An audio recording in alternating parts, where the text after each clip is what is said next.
আসসালামু আলাইকুম। আজকে নৌকা ও স্রোতের বেগ সংক্রান্ত গাণিতিক সমস্যা নিয়ে আলোচনা করব। স্রোতের বেগ যেদিকে নৌকার বেগ যদি সেদিকেই হয়, এটাকে বলা হয় স্রোতের প্রতিকূলে নৌকার বেগ। নৌকার বেগ প্লাস স্রোতের বেগ। অন্যদিকে স্রোতের প্রতিকূলে নৌকার বেগ এর মানে হচ্ছে নৌকার বেগ বিয়োগ স্রোতের বেগ।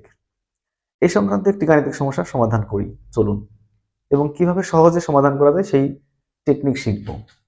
আমি সংক্ষেপে লিখছি।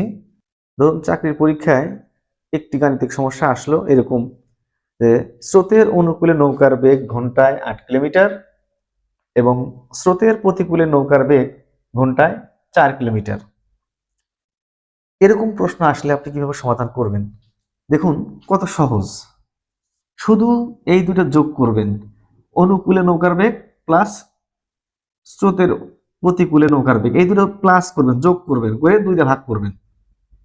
আমরা 8 এবং 4 যোগ করলে 12 পাই, ভাগ 2, তার মানে 6। অর্থাৎ নৌকার বেগ 6 কিলোমিটার প্রতি ঘন্টায়। অর্থাৎ স্থির পানিতে নৌকার বেগ বা নৌকার প্রকৃত বেগ হচ্ছে 6 কিলোমিটার ঘন্টা।